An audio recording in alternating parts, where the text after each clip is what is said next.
Et si une simple photographie ancienne pouvait cacher une vérité déchirante sur une famille ordinaire? En juillet 1915, dans un petit village de Bourgogne, 5 enfants posent devant l'école pour célébrer la fête nationale. 4 fixent l'objectif avec sérieux, mais la 5e détourne le regard, comme si quelque chose d'invisible retenait toute son attention. Ce détail, ignoré pendant des décennies, cache un drame silencieux qui a marqué toute une génération. Car ce jour-là, une petite fille de 7 ans venait de perdre ce qu'elle aimait le plus au monde. Pourquoi ce regard fuyant? Et quel secret cette image renferme-t-elle encore aujourd'hui? Restez avec moi, car je vais vous raconter cette histoire dramatisée, inspirée de faits réels historiques, et chaque détail révèle une leçon de vie que nous ne devons pas oublier. Avant de commencer, abonnez-vous à la chaîne, laissez un like, et écrivez dans les commentaires de quelle ville vous nous regardez. Ainsi vous nous aidez à continuer à partager ces récits dramatisés, inspirés de faits réels, qui portent des leçons fortes sur la vie, la mémoire et la famille. Cette photo de juillet 1915 cache un secret que personne n'a remarqué pendant des décennies. 5 enfants en costume traditionnel, 4 regards vers l'objectif, mais le 5e vous brisera le cœur quand vous découvrirez pourquoi cette petite fille de 7 ans ne pouvait pas regarder l'appareil photo. Et si vous restez jusqu'à la fin, vous comprendrez pourquoi cette image, accrochée aujourd'hui dans un musée de Bourgogne, représente bien plus qu'une simple fête nationale. C'est l'histoire de Madeleine Rousseau, l'enfant qui attendait sur une route où personne ne reviendrait jamais. Le 14 juillet 1915, à 15h47 exactement, le photographe Charles Moreau appuya sur le déclencheur de son appareil. Les archives municipales de Clamecy conservent encore son reçu, jauni par le temps. Mais ce que ce document ne dit pas, c'est que 3 minutes avant cette photo, Madeleine Rousseau venait de voir son frère Pierre être arraché de leur maison pour la dernière fois. Le sang coulait encore de son genou écorché quand elle s'était jetée sur lui pour le retenir. Un soldat l'avait poussée. Elle était tombée sur les pavés froids de la cour. Et maintenant, debout devant l'école primaire, elle devait sourire pour la France. Regardez attentivement cette photo. 4 enfants fixent l'objectif avec le sérieux qu'on exigeait à l'époque. Mais Madeleine, la 5e, celle avec le visage rond et le vestido simple de coton, elle regarde ailleurs, vers la route de Nevers. La même route par laquelle les soldats avaient emmené Pierre 2 heures plus tôt. Selon le témoignage de Jeanne Dubois, enregistré en 1985 par les archives départementales, Madeleine n'avait pas prononcé un seul mot depuis. Pas un cri, pas une larme. Juste ce regard fixe vers l'horizon, comme si elle pouvait faire revenir son frère par la seule force de son attente. Madeleine Rousseau avait 7 ans et 3 mois ce jour-là. Le registre paroissial confirme sa naissance le 15 mars 1908. Fille d'une lavandière et d'un cheminot mobilisé depuis août 1914, elle vivait dans une masure près du lavoir municipal. Chaque matin, avant l'école, elle aidait sa mère à porter le linge jusqu'à la rivière. Ses mains, raconte mademoiselle Lefebvre dans son journal intime, étaient déjà abîmées par le savon de soude. Des mains d'enfants qui n'avaient jamais eu le temps d'être enfantines. L'institutrice notait aussi que Madeleine s'asseyait toujours au fond de la classe.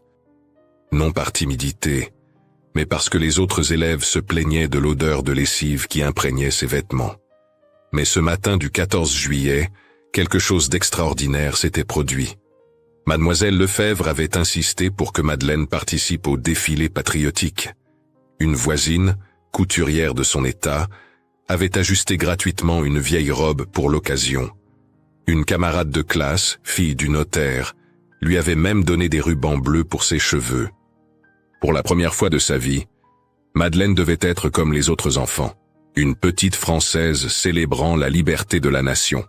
Sauf que 3 heures avant la photo, la liberté avait pris le visage de soldats venus chercher son frère Pierre, 17 ans à peine, pour l'envoyer au front.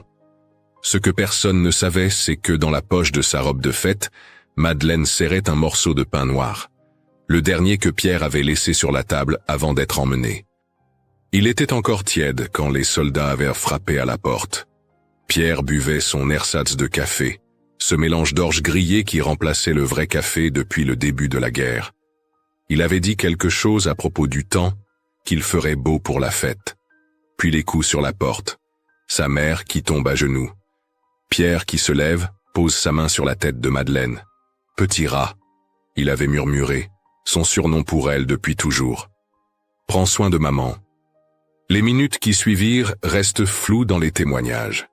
Le livre de mobilisation militaire, conservé aux archives départementales, indique simplement « Pierre Rousseau, né le 3 janvier 1888, incorporé au 90e régiment d'infanterie, 14 juillet 1915, 8 heures du matin ».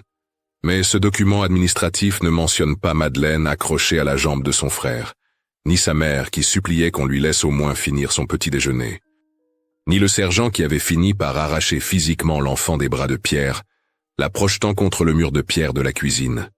À 15 heures, quand on était venu chercher Madeleine pour le défilé, elle était encore prostrée dans un coin de la maison.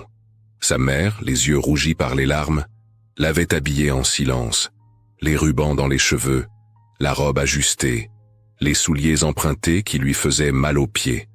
Tout était parfait pour la photo. Sauf que Madeleine n'était déjà plus là. Son corps était devant l'école, mais son esprit courait sur la route de Nevers, tentant de rattraper un convoi militaire qui s'éloignait vers l'est, vers les tranchées, vers la mort. 6 mois avant cette photo, en janvier 1915, Clamecy était encore un village qui essayait de croire que la guerre serait courte. Les hommes partis en août promettaient de revenir pour Noël. Noël était passé. Les hommes n'étaient pas revenus. Dans les lavoirs municipaux, les femmes avaient cessé de chanter en travaillant. Elles lavaient le linge en silence, écoutant le bruit de l'eau qui ressemblait parfois à des pleurs. C'est là que Madeleine avait appris à reconnaître le son de l'attente. Ce silence particulier des femmes qui ne savent pas si elles sont veuves ou épouses. Les mémoires du boulanger Auguste Blanc, publiés en 1923, décrivent avec précision la vie du village cette année-là.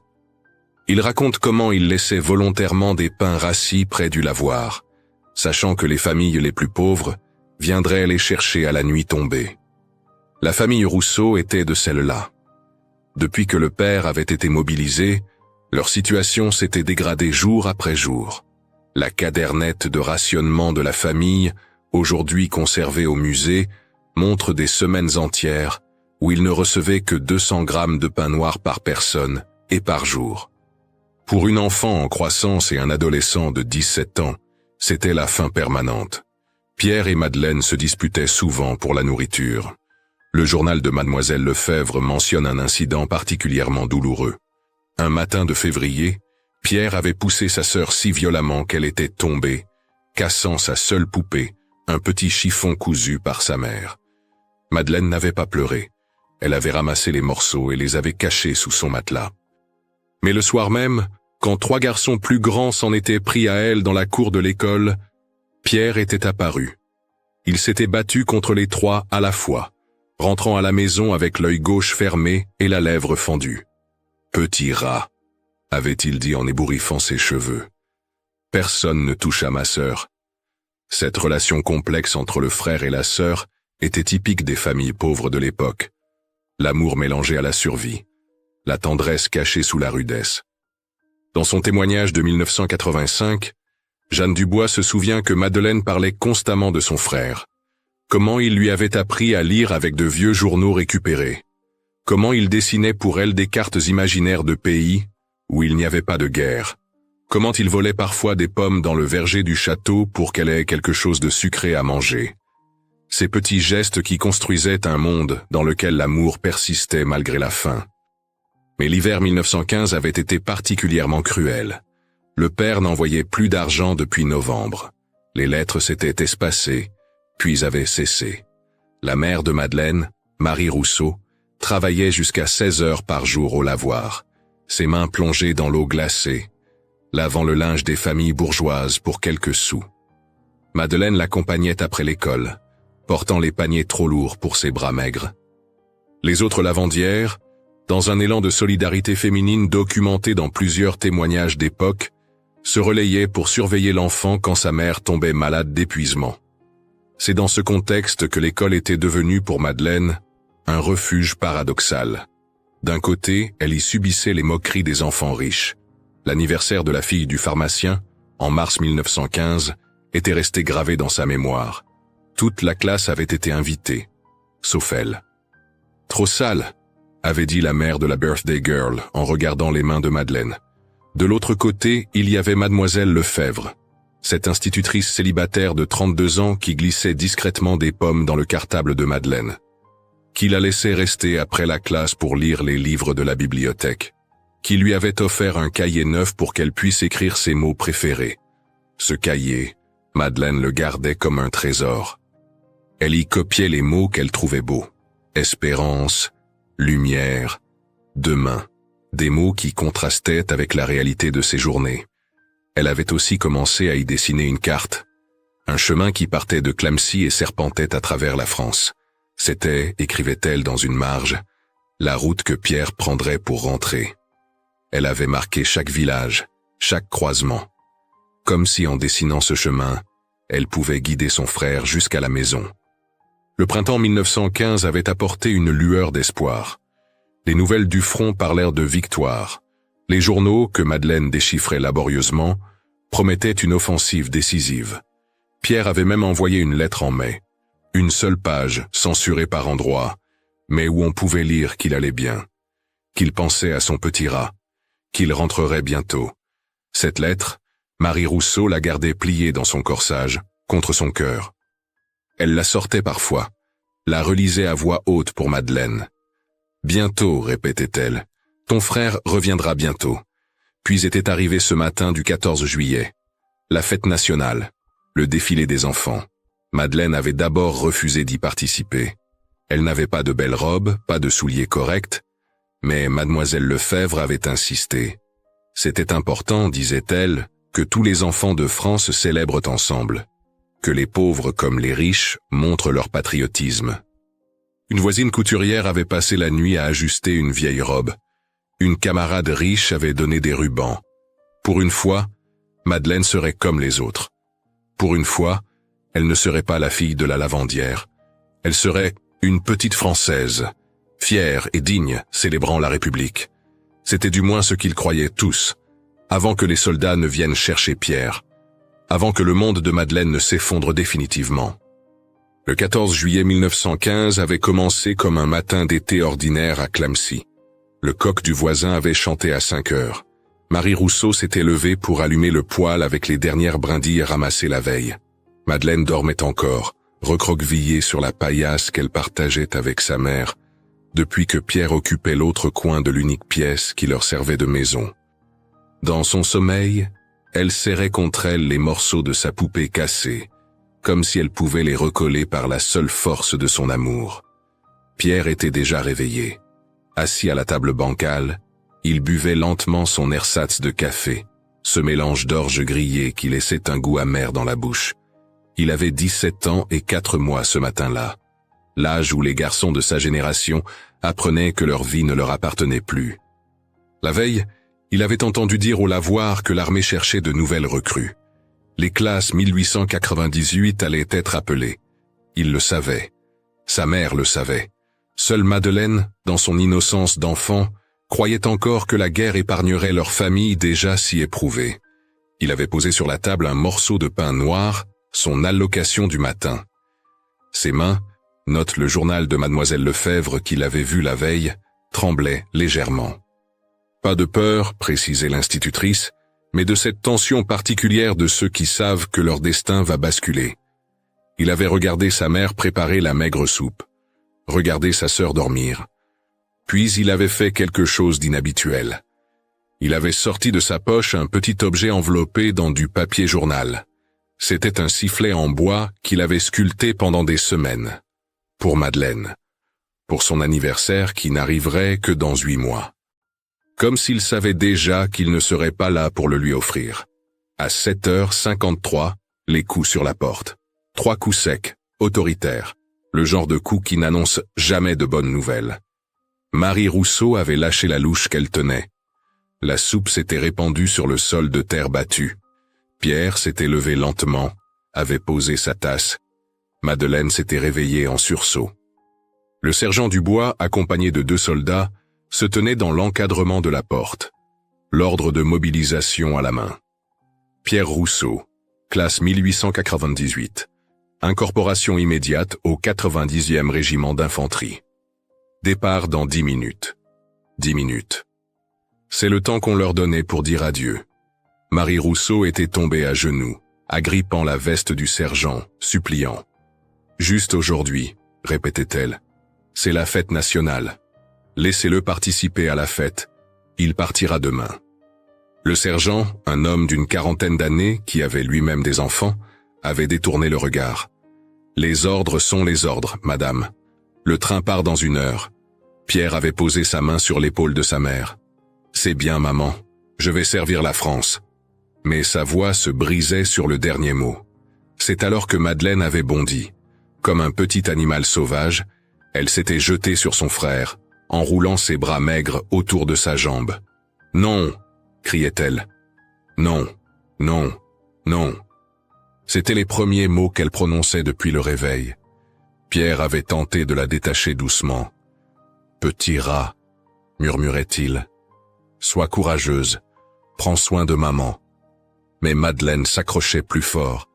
Ses ongles s'enfonçaient dans le tissu du pantalon de Pierre. « Tu avais promis, » sanglotait-elle. « Tu avais promis de m'apprendre à siffler. Tu avais promis de me montrer où les écureuils cachent leurs noisettes. Tu avais promis. » Le sergent avait fait signe à l'un des soldats. L'homme, un jeune à peine plus âgé que Pierre, s'était approché. Il avait saisi Madeleine par la taille, tentant de la détacher.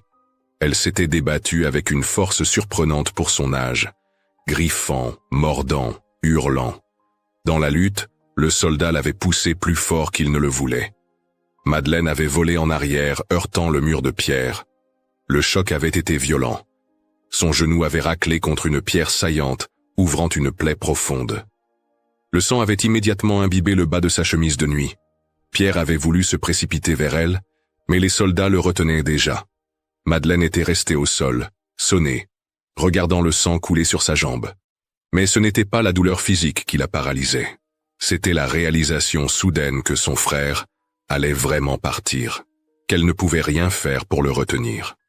Que toutes ses prières, tous ses desseins de chemin de retour, toute sa volonté d'enfant ne suffiraient pas à changer le cours des choses.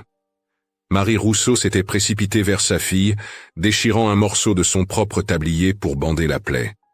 Pierre, encadré par les soldats, avait fait 3 pas vers la porte. Puis il s'était arrêté, s'était retourné, avait regardé sa sœur une dernière fois, son petit rat, sa petite sœur qui l'avait suivi partout depuis qu'elle savait marcher. Qui dormait blotti contre lui les nuits d'orage? Qui riait quand il la faisait tournoyer dans les airs? « Je reviendrai », avait-il dit. « Je te le promets. » Et il avait glissé dans la main de sa mère le petit sifflet en bois enveloppé. « Pour son anniversaire », avait-il murmuré, « pour qu'elle apprenne toute seule. » Les minutes suivantes restent confuses dans tous les témoignages. Les voisins, attirés par les cris, s'étaient emassés devant la maison. Certains pleuraient, d'autres détournèrent le regard. La guerre venait de frapper une famille de plus, une famille qui n'avait déjà presque rien. Le convoi de nouveaux conscrits s'était formé sur la place de l'église.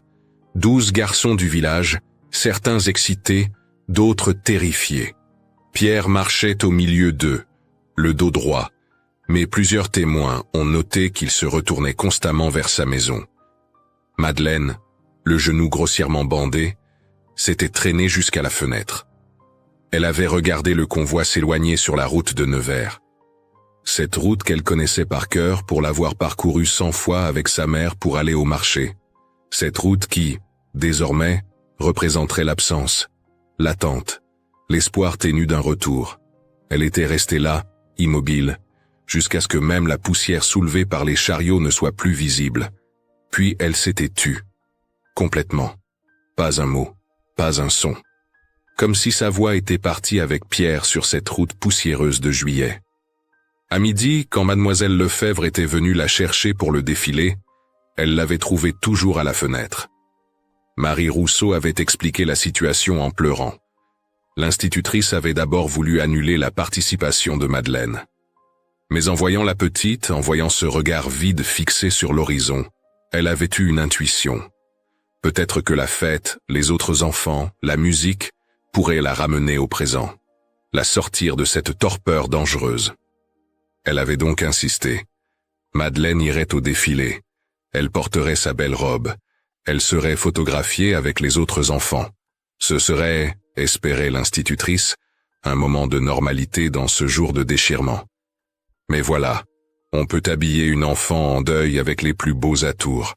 On peut lui mettre des rubans dans les cheveux et des souliers vernis aux pieds. On peut la placer devant un appareil photo et lui demander de sourire. Mais on ne peut pas empêcher son âme de courir sur une route poussiéreuse, tentant de rattraper un frère qui s'éloigne vers la guerre. On ne peut pas forcer ses yeux à regarder un objectif quand tout son être est tourné vers l'horizon, où a disparu la dernière personne qui la faisait se sentir en sécurité dans ce monde devenu fou. 15h30. La place de l'école primaire de Clamecy vibrait sous le soleil de juillet. Les drapeaux tricolores claquaient au vent. La fanfare municipale venait de terminer la Marseillaise. Les enfants du défilé, une trentaine au total, étaient dispersés en petits groupes, leurs costumes régionaux créant une mosaïque de couleurs contre les murs gris de l'école. Charles Moreau, le photographe de Nevers, installait son matériel avec des gestes méthodiques. Un homme d'une cinquantaine d'années, le visage marqué par ce qu'il avait vu sur les champs de bataille de 1870. Sa main droite tremblait légèrement, séquelle d'une blessure de guerre jamais complètement guérie. Madeleine se tenait légèrement à l'écart, sa robe ajustée flottant autour de son corps trop maigre.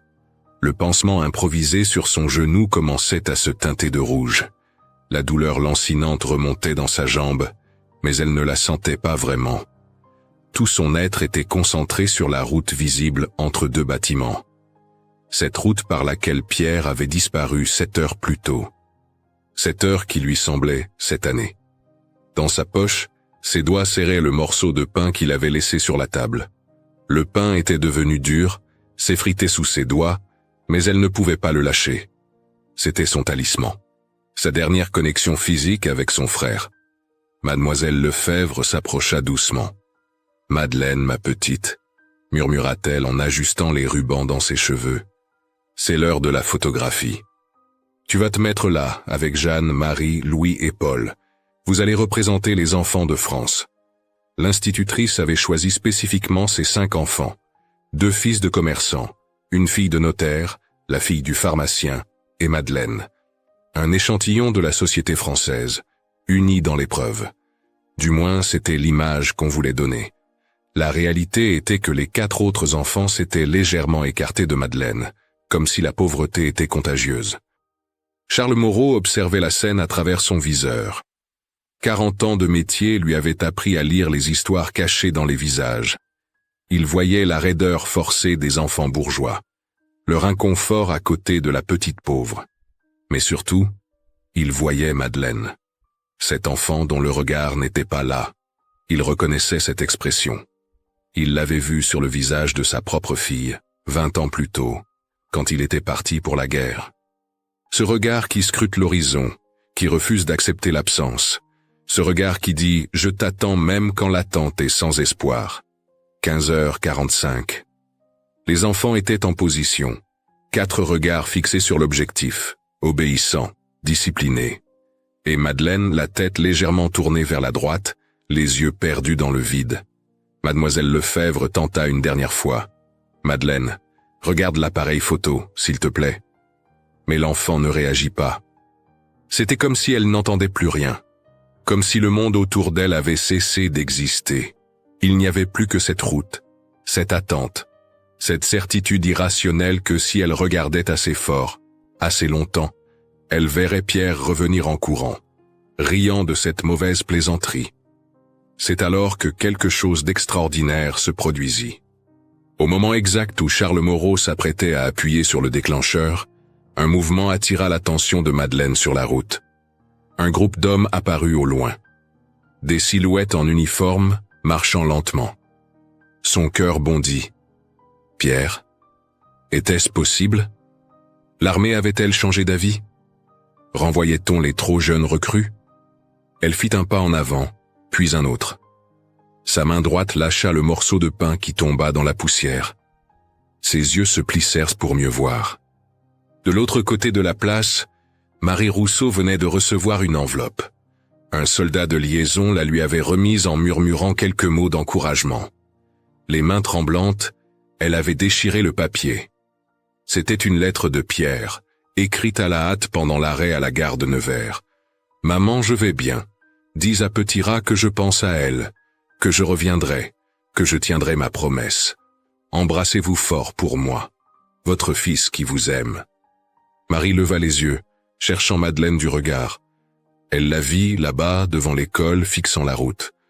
Elle leva la main pour lui faire signe, pour lui dire que Pierre avait écrit, qu'il allait bien, qu'il pensait à elle. Mais Madeleine ne vit pas sa mère. Elle regardait les soldats qui approchaient. Ce n'étaient pas de jeunes recrues. C'étaient des blessés, rapatriés du front. Des hommes au visage creusé, aux uniformes déchirés, certains s'appuyant sur des béquilles de fortune. L'un d'eux n'avait plus qu'un bras. Un autre avait le visage à moitié couvert de bandages. Il marchait lentement, douloureusement, vers l'hôpital improvisé dans l'ancien couvent. C'était la guerre qui revenait.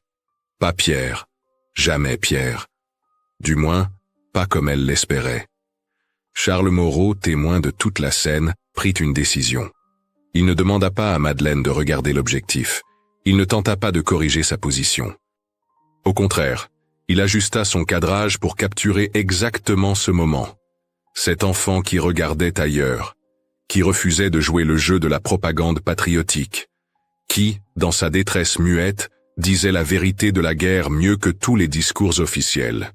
Il appuya sur le déclencheur. 15h47, le cliquetis de l'obturateur, la lumière qui impressionne la plaque photographique. 5 enfants figés pour l'éternité. 4 qui obéissent, 1 qui résiste. 4 qui acceptent, 1 qui refuse. 4 qui sont là, 1 qui est ailleurs. Dans cette fraction de seconde capturée par l'appareil, toute l'histoire de la France de 1915 était contenue. Les enfants qu'on habillait en symboles pendant que leurs frères mouraient dans les tranchées. Les mères qui attendaient. Les petites filles qui scrutaient l'horizon. Après la photo, Charles Moreau s'approcha de Marie Rousseau. Il avait vu la lettre dans sa main. Il avait compris. « Madame, dit-il doucement, votre fille, elle attend son frère, n'est-ce pas ?» Marie hocha la tête, incapable de parler. Le photographe sortit de sa poche un petit carnet. Il y inscrivit quelque chose, arracha la page, la plia soigneusement. « Donnez ceci à votre fille, quand elle sera prête à le lire. Pas maintenant, plus tard, quand elle aura besoin de comprendre que l'attente aussi est une forme de courage. » Il retourna à son matériel, commença à le ranger. Mais avant de partir, il fit quelque chose d'inhabituel. Il développa immédiatement une copie de la photo et la donna à Marie. Gratuitement. « Pour votre fille, dit-il, pour qu'elle se souvienne de ce jour. Non pas comme le jour où son frère est parti, mais comme le jour où elle a montré au monde entier ce que signifie vraiment aimer quelqu'un. Car voyez-vous, madame, sur cette photo, votre fille ne regarde pas ailleurs par distraction. Elle regarde ailleurs parce que c'est là que se trouve son cœur. Et ça, c'est plus beau que tous les regards droits dans l'objectif. » Le soir tombait sur Clamecy. Les lampions de la fête nationale commençaient à s'allumer. La fanfare reprenait ses airs patriotiques. Les enfants couraient dans les rues avec leurs drapeaux en papier. Mais Madeleine était déjà rentrée chez elle. Assise sur le pas de la porte, elle regardait toujours la route. Sa mère, à côté d'elle, lui lisait et relisait la lettre de Pierre. « Je reviendrai. Je tiendrai ma promesse. » Madeleine ne répondait pas, ne pleurait pas, regardait juste, attendait, comme elle allait attendre pendant les 3 années suivantes, jusqu'à ce jour de novembre 1918, où un homme en uniforme déchiré, les yeux morts et les mains tremblantes, apparaîtrait au bout de cette même route. Pierre, mais plus jamais le Pierre qu'elle avait connu. Novembre 1918. L'armistice venait d'être signé. Les cloches de toutes les églises de France sonnaient la fin du cauchemar. À Clamecy, sur le quai de la petite gare, Madeleine attendait. Elle avait maintenant 11 ans. 4 années s'étaient écoulées depuis la photo. 4 années pendant lesquelles elle s'était postée chaque jour sur cette route guettant. Sa mère était morte de tuberculose 1 an plus tôt, en 1917. Les derniers mots de Marie Rousseau avaient été pour dire à sa fille que Pierre reviendrait, qu'il fallait l'attendre, qu'il fallait croire. Le train siffla au loin. Madeleine serra dans sa main le petit sifflet en bois que Pierre avait laissé pour elle. Elle avait appris à en jouer toute seule, comme il l'avait prédit. Chaque soir, elle sifflait la mélodie qu'il lui chantait quand elle était petite. Une vieille chanson bourguignonne, qui parlait d'oiseaux revenant au printemps. Elle croyait, avec la foi désespérée des enfants, que s'il l'entendait, où qu'il soit, il saurait qu'elle l'attendait toujours. Le train entra en gare dans un nuage de vapeur. Les portes s'ouvrirent. Des hommes descendirent. Des ombres d'hommes, plutôt. Certains sans bras, d'autres sans jambes. Tous avec ce regard vide de ceux qui ont vu l'enfer. Madeleine scrutait chaque visage. Non, non, non. Puis, le dernier wagon. Une silhouette maigre, voûtée, s'appuyant sur une canne. Les cheveux prématurément gris, le visage creusé. Mais cette façon de pencher la tête... « Pierre » murmura-t-elle. L'homme leva les yeux. Des yeux morts, vides. Mais c'était lui. Elle courut, se jeta dans ses bras, sentit ses os sous l'uniforme trop large. Pierre la serra faiblement. « Petit rat », dit-il, mais sa voix était celle d'un étranger. Rauque, brisé. Il sentait le tabac froid et quelque chose d'autre. La peur, la mort.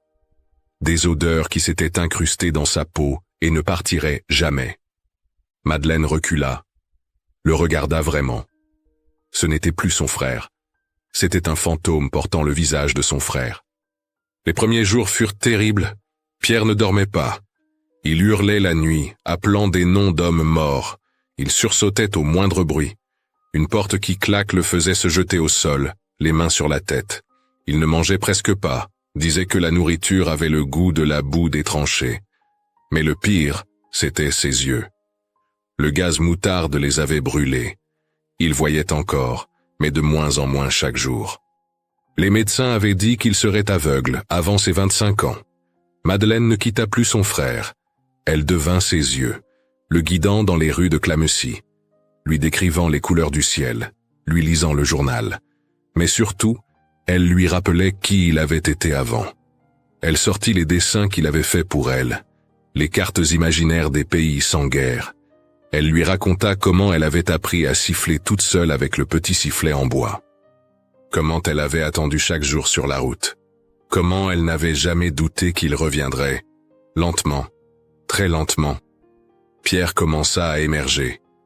Un sourire par-ci, un mot tendre par-là.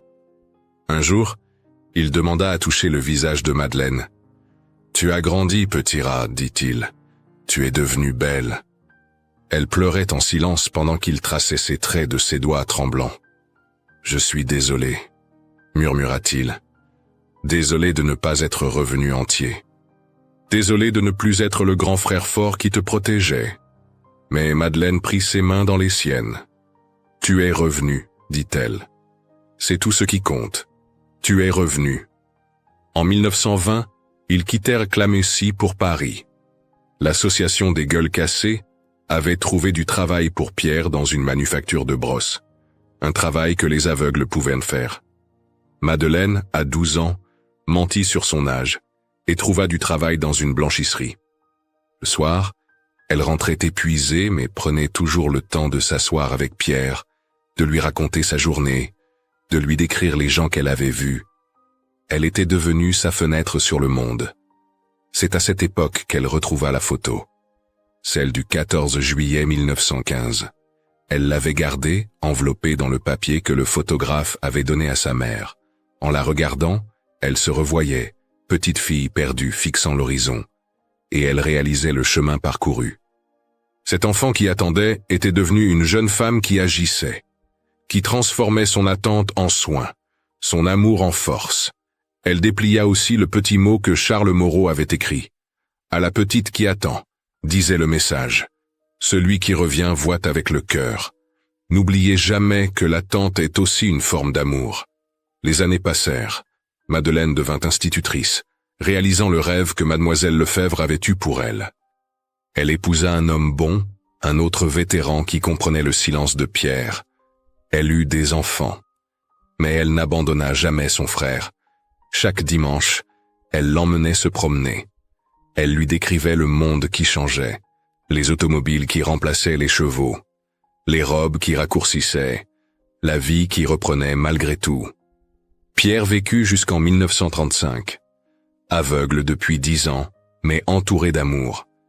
Sur son lit de mort, il appela Madeleine. « Petit rat », murmura-t-il. « Tu te souviens de la photo? Celle où tu ne regardais pas l'appareil ?» Elle hocha la tête même s'il ne pouvait pas la voir. « Tu avais raison de regarder ailleurs, » dit-il. « Tu regardais vers l'avenir, vers le moment où je reviendrai. Et grâce à toi, grâce à ton attente, je suis vraiment revenu. Pas juste mon corps, mon âme aussi. Tu m'as ramené, petit rat, par ton amour, par ta patience, par ton refus d'abandonner. » Madeleine vécut jusqu'en 1987. Institutrice puis directrice d'école, elle créa en 1946 un établissement pour les orphelins de guerre.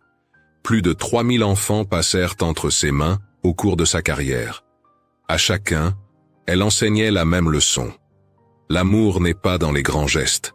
Il est dans l'attente patiente, dans le refus d'abandonner, dans le regard qu'on garde fixé sur l'horizon même quand tout semble perdu. En 1965, à 57 ans, elle retourna à Clamecy pour la première fois depuis 1920. Le musée local préparait une exposition sur la Grande Guerre. Elle leur apporta la photo, celle où elle ne regardait pas l'objectif. Le conservateur voulait l'accrocher avec une légende sur le patriotisme des enfants français. Elle refusa. « Si vous voulez l'exposer, dit-elle, mettez cette inscription. L'attente est aussi une forme d'amour. Une petite fille attend son frère, 14 juillet 1915. Parce que voyez-vous, monsieur, cette photo ne parle pas de patriotisme. Elle parle d'amour. D'un amour si fort qu'il refuse de regarder ailleurs que vers l'être aimé absent. » Le conservateur accepta. Aujourd'hui encore, la photo est là, dans l'ancien bâtiment de l'école primaire devenu musée. Les visiteurs passent, la regardent distraitement. Une vieille photo sépia. 5 enfants en costume. Rien de spécial, sauf pour ceux qui prennent le temps de lire l'inscription, de comprendre pourquoi cette petite fille ne regarde pas l'objectif. De réaliser que dans ce regard détourné se trouve toute l'histoire de ceux qui attendent, de ceux qui aiment assez fort pour ne jamais abandonner l'espoir. Charles Moreau, le photographe, avait vécu assez longtemps pour apprendre ce qu'était devenue Madeleine.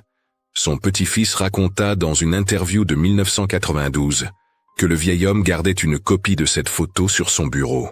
« C'est ma plus belle œuvre », disait-il. « Pas techniquement, mais humainement. J'ai capturé l'amour en action. L'amour qui attend, l'amour qui espère, l'amour qui refuse de détourner le regard de l'absent. Cette petite fille m'a appris ce jour-là que la vraie photographie ne capture pas ce qu'on voit. Elle capture ce qu'on ressent. » Madeleine Rousseau mourut le 15 mars 1987, le jour de ses 79 ans.